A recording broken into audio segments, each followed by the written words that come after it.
2023년 1월 21일 큐티 말씀입니다.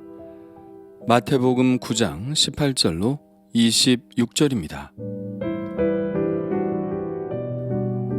예수께서 이 말씀을 하실 때에 한 관리가 와서 절하며 이르되 내 딸이 방금 죽었사오나 오셔서 그 몸에 손을 얹어 주소서 그러면 살아나겠나이다 하니 예수께서 일어나 따라가심에 제자들도 가더니 12해 동안 혈루증으로 앓는 여자가 예수의 뒤로 와서 그 겉옷가를 만지니 이는 제 마음에 그 겉옷만 만져도 구원을 받겠다 함이라. 예수께서 돌이켜 그를 보시며 이르시되 딸아 안심하라 내 믿음이 너를 구원하였다 하시니 여자가 그 즉시 구원을 받으니라. 예수께서 그 관리의 집에 가사 피리 부는 자들과 떠드는 무리를 보시고 이르시되 물러가라 이 소녀가 죽은 것이 아니라 잔다 하시니 그들이 비웃더라.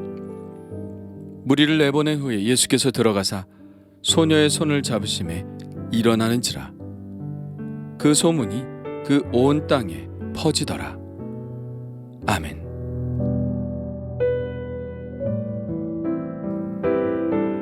예수님께서 마태의 집에서 세례 요한의 제자들의 질문에 대답하고 계실 때 한 사람이 예수님을 찾아왔습니다.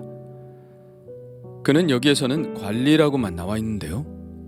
마가복음에 보면 회당장 야이로라고 소개하고 있습니다. 그런데 그가 찾아와서 예수님께 하고 있는 요청은 좀 무리가 있어 보입니다. 지금까지는 귀신 들린 자이거나 병든 자들이 예수님을 찾아와서 고침을 받기를 원했는데 이 관리는 이미 죽은 딸을 살려달라는 요구를 하고 있기 때문입니다. 그는 이렇게 말합니다. 내 딸이 방금 죽었사오나 오셔서 그 몸에 손을 얹어 주소서 그러면 살아나겠나이다. 이 관리의 믿음은 좀 지나쳐 보이죠. 죽음이라는 것은 끝을 의미합니다. 더 이상 손을 쓸 수 없는 상태를 말하죠. 그런데 정말 예수님이 죽은 사람도 살릴 수 있다고 믿는 것일까요? 아니면 아직 딸의 죽음을 인정할 수 없어서 무모하지만 예수님께 매달리고 있는 것일까요? 그런데 예수님이 그 관리를 따라 나서십니다. 과연 예수님은 죽은 자도 살리실 수 있는 것일까요? 만일 그렇다면 이것은 지금까지와는 차원이 다른 기적이 될 것입니다. 제자들도 사람들도 앞으로 어떤 일이 벌어질지 궁금해하며 예수님을 따라갔죠.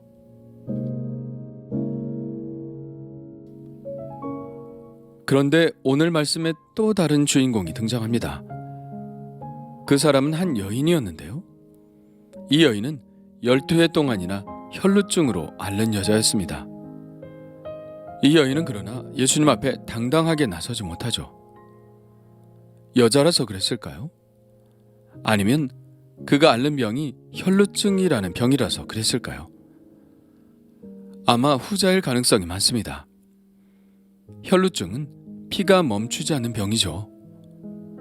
남자라면 모르겠지만 여자가 혈루증에 걸리면 매우 심각합니다. 그녀는 매달 한 번씩은 죽었다가 살아나는 일을 반복해야 했습니다. 이것은 정말 얼마나 끔찍한 일인가요? 이렇게 언제 몸의 피가 다 빠져나가 죽을지도 모른다는 불안감 속에서 살아야 했죠. 그러나 그것보다 더 그녀를 괴롭혔던 것은 혈루증이라는 병이 율법적으로 매우 부정한 병이었기 때문입니다. 율법에는 유출병이라고 나와 있는데요. 부정하게 여겨지는 병이었죠. 처음에야 위생적인 불결이었겠지만 점차 종교적인 불결로 고착화되었습니다. 부정한 병을 앓고 있기 때문에 그 상태에서 그가 만지는 모든 것들은 부정한 것이 되었습니다. 모르고 그녀의 몸에 손을 댄 사람도 부정한 사람이 되었죠. 레위기에는 이렇게 규정되어 있습니다. 어떤 여인이 유출을 하되 그의 몸에 그의 유출이 피이면 이래 동안 불결하니 그를 만지는 자마다 저녁까지 부정할 것이요. 그래서 그녀는 몸에 유출이 있을 동안에는 아무것도 아무에게도 접촉할 수 없었습니다. 그래서 그녀는 예수님 앞에 자신 있게 나설 수 없었던 것이죠. 그래서 그녀는 매우 소극적인 방식을 선택하기로 했습니다. 물론 부정한 몸으로 누군가를 만진다는 것 자체가 이미 율법을 범하는 것이었지만 그가 겪고 있는 괴로움을 끝내기 위해서는 다른 선택지가 없는 것으로 여겨졌습니다. 예수님의 명성은 이미 들은 바이고 만일 예수님이 소문대로 능력이 있는 분이시라면 그의 옷자락에만 손을 대도 나을 수 있을 것이라는 확신이 들었습니다. 21절에 그 확신이 표현되어 있죠. 이는 제 마음에 그 겉옷만 만져도 구원을 받겠다 함이라. 그래서 그녀는 예수님의 뒤로 가서 살짝 그 겉옷 가를 만졌습니다. 겉옷 가를 만졌다는 것은 그야말로 스치듯 그녀의 손을 댄 것입니다. 그런데 그녀가 예수님의 겉옷에 손을 대는 순간 예수님은 걸음을 멈추셨죠. 그리고 뒤를 돌아보셨습니다. 그리고 그녀를 주목하셨습니다. 사실 이것도 매우 놀라운 일이죠. 마가복음에 보면 무리들이 예수님을 에워싸고 밀고 밀리는 상황이었기 때문입니다. 예수님의 옷자락을 스치는 손들은 무척 많았겠죠. 그런데 예수님은 그 많은 사람들 중에 그녀를 알아보고 그녀를 주목하셨습니다. 그녀가 손을 댄 사건은 사실 기도와 같죠. 이 세상에는 기도하는 사람들이 무척 많습니다. 그 기도를 과연 하나님이 다 들으실 수 있을지 의문이 갈 때도 있죠. 그러나 오늘의 이 사건을 본다면 예수님은 간절한 기도를 알아보신다는 것을 알 수 있습니다. 만일 우리가 그녀처럼 간절함을 가지고 주님께로 나아간다면 주님은 우리의 작은 신음에도 반응하실 것입니다.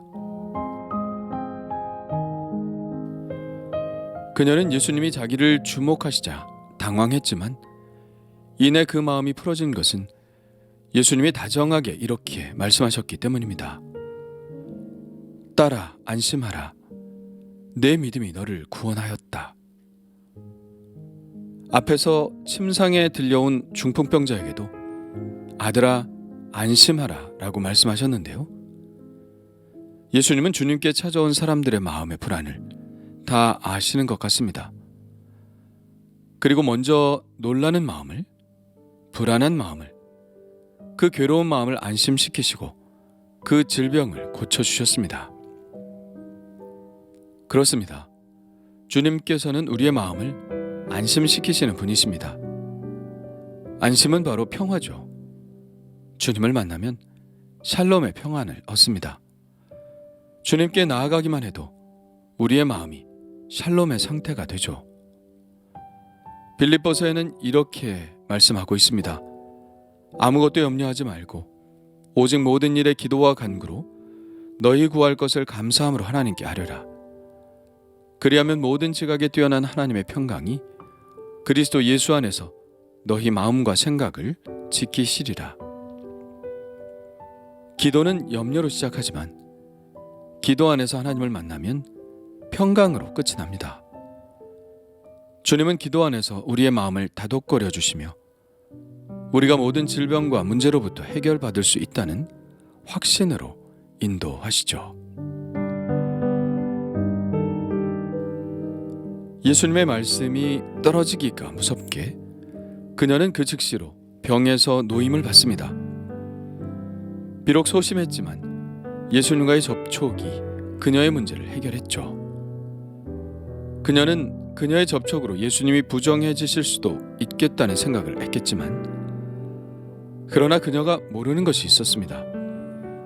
예수님과의 접촉은 모든 것을 거룩하게 한다는 사실이죠. 이것도 율법에 나오는 접촉의 또 한 가지의 다른 측면입니다. 출애굽기에 보면 아론의 제사장직을 위임하고 번제단을 성별하는 장면이 나오는데요. 거기에 이렇게 기록되어 있죠. 너는 이레 동안 제단을 위하여 속죄하여 거룩하게 하라. 그리하면 지극히 거룩한 제단이 되리니 제단에 접촉하는 모든 것이 거룩하리라. 여기서 번제단은 예수님의 속죄의 십자가를 예표하는 것이죠. 그런 의미에서 보면 예수님께 접촉한 사람은 바로 그 사람도 거룩해진다고 할 수 있습니다. 사실 그녀에게도 이 믿음이 있었죠. 예수님의 겉옷만 만져도 구원을 받겠다는 그녀의 마음이 바로 이 믿음이었습니다. 결국 이 믿음이 그녀를 구원했죠. 지금 많은 사람들에게 필요한 것이 바로 이 여인과 같은 믿음입니다. 많은 사람들이 죄를 지고 이 세상을 살아가고 있습니다.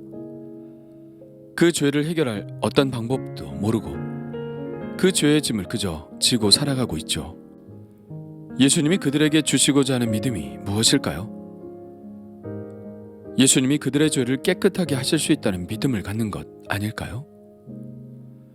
예수님께 접촉하기만 하면, 예수님을 믿기만 하면, 예수님을 받아들이기만 하면 예수님의 보혈의 능력이 흘러가 그의 죄를 깨끗하게 하고 하나님의 샬롬이 그 마음 안으로 흘러 들어갈 텐데, 그 모든 것이 이미 성경을 통해 알려졌음에도 불구하고 예수님의 옷자락에 손을 대지 않고 있는 사람들이 얼마나 안타까우실까요?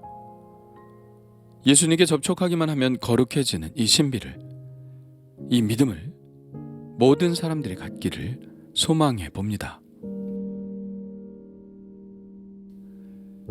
길에서 이 놀라운 일이 일어난 후 예수님은 본래의 목적지를 향해서 가십니다. 그 관리의 집에 이르렀더니 벌써 피리 부는 자들과 떠드는 무리들이 와 있었습니다. 그들은 무엇을 하는 자들일까요?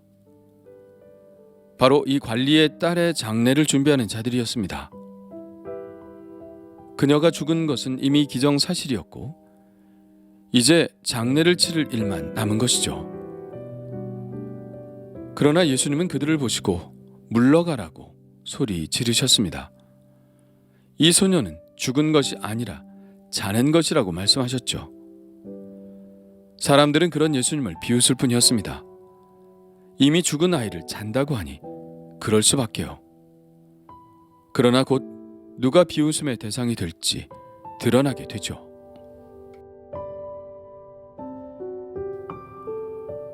예수님은 방에서 무리를 다 내보내시고 소녀의 손을 잡으셨습니다. 예수님은 계속해서 금기를 깨는 일을 하시는데요. 경건한 사람은 죽은 자의 몸에 절대로 손을 대지 않습니다. 부정을 입기 때문입니다. 그러나 이미 우리는 그 전염성이 어느 방향으로 흘러갈지 알고 있습니다.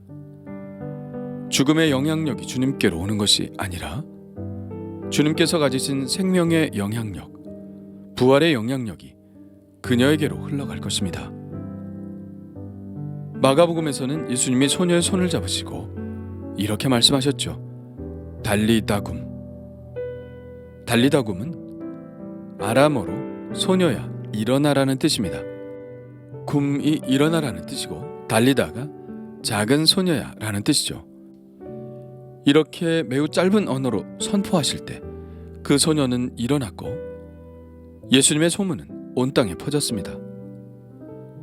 이 사건을 통해서 마태복음이 예수님에 관한 또 하나의 사실을 우리에게 이야기하고 있는데요. 바로 예수님은 죽은 자를 살리시는 부활의 주님이시라는 사실이죠. 오늘 말씀을 보면서 영향력이라는 단어를 생각해 봅니다. 영향력은 작은 쪽에서 큰 쪽으로 흘러가지 않습니다. 언제나 큰 쪽에서 작은 쪽으로 흘러가죠. 예수님은 그 어떤 것에도 영향을 받지 않으셨고 끊임없이 솟아오르는 생명력을 많은 사람들에게 흘러가게 하셨습니다. 만일 우리의 믿음이 약하다면 우리는 누군가의 영향력 안으로 들어가게 되겠죠. 세상이 강하다면 우리는 세상의 영향력에 매몰될 것입니다.